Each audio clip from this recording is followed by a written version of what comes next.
Hello friends, आज हम एक इम्पॉर्टेंट टॉपिक जो डायबिटीज़ के पेशेंट्स होते हैं उनको आप देखते हैं कि अक्सर कोलेस्ट्रॉल की मेडिकेशन साथ में चल रही होती है। तो दिमाग में काफ़ी बार लगता है कि ये मेडिकेशन मुझे क्यों चल रही है, इसको लेना ज़रूरी है, कब तक चलेगी। तो देखो, पहली चीज़ तो आप सबको पता है कि जो डायबिटीज़ के पेशेंट्स हैं उनको हार्ट डिजीज़ होने की रिस्क सिग्निफिकेंटली बढ़ जाती है। जिनको डायबिटीज़ नहीं है उनके कंपेरिजन में हार्ट डिजीज़ होने के चांस 3 से 5 गुना होते हैं। इतना ही नहीं, यदि जिनको डायबिटीज़ नहीं है वो बीमारी उनको 60 साल पे हो रही है तो डायबिटीज़ वालों को वो 10 साल पहले होती है, 50 साल पे होती है।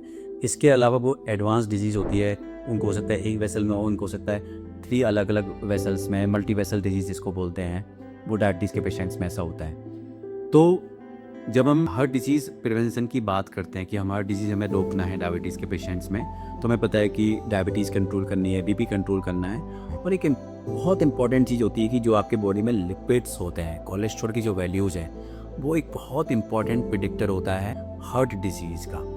तो जो डायबिटीज़ के पेशेंट्स हैं उनको साल में एक बार मिनिमम लिपिड प्रोफाइल, टोटल जो कोलेस्ट्रॉल का जो टोटल लिपिड प्रोफाइल होता है वो साल में एक बार कराना ही कराना है। और आपके डॉक्टर की सलाह के हिसाब से मैं आपको एलडीएल जो कोलेस्ट्रॉल होता है जिसको हम बोलते हैं बैड कोलेस्ट्रॉल, उसका हमें एक टारगेट सेट करना होता है हर पेशेंट्स के लिए। तो इसके लिए हमें ऐसा नहीं कि एक एलडीएल की फिक्स वैल्यू है जिस पे हमें सभी पेशेंट्स को दवाई शुरू करनी पड़े।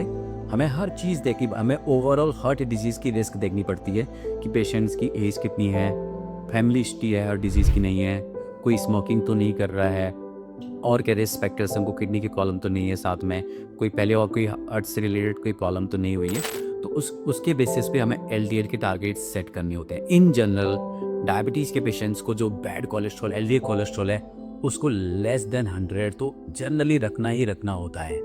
और कुछ पेशेंट जिनकी रिस्क ज़्यादा होती है, जिनको और रिस्क फैक्टर्स हैं, जैसे स्मोकर हैं या कोई उनको यूरिन में प्रोटीन आ रहा है, तो वो टारगेट और चेंज हो जाते हैं। एंड ऑफ कोर्स जिनको पहले से हार्ट की प्रॉब्लम हो चुकी है उनको तो इररेस्पेक्टिव ऑफ कोलेस्ट्रॉल लेवल्स या एलडीएल लेवल्स हमें कोलेस्ट्रॉल की मेडिकेशंस देनी ही होती है।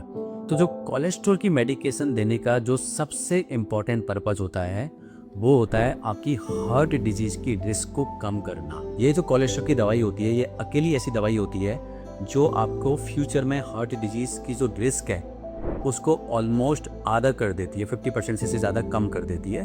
लेकिन ऐसा भी नहीं है कि सारे डायबिटीज़ पेशेंट्स को हमने ब्लाइंडली ये कोलेस्ट्रॉल की मेडिकेशंस देनी है। आपको ये अपने डॉक्टर से डिस्कस करना है, साल में एक बार कोलेस्ट्रॉल का टेस्ट कराना है, और depending on your overall risk of heart disease your doctor will decide whether you are candidate for cholesterol medications और not. But if you are, then this medication is given primarily to decrease the risk of heart disease. Heart disease की जो risk है उसको कम करना है time के साथ में। और जनरली ये मेडिकेशन देते हैं तो ये एक लॉन्ग टर्म ट्रीटमेंट होता है। ये दवाई लंबी चलानी पड़ती है तभी हम हार्ट डिजीज़ की रिस्क को कम कर सकते हैं। ये सालों साल चलानी पड़ती है। Thank you.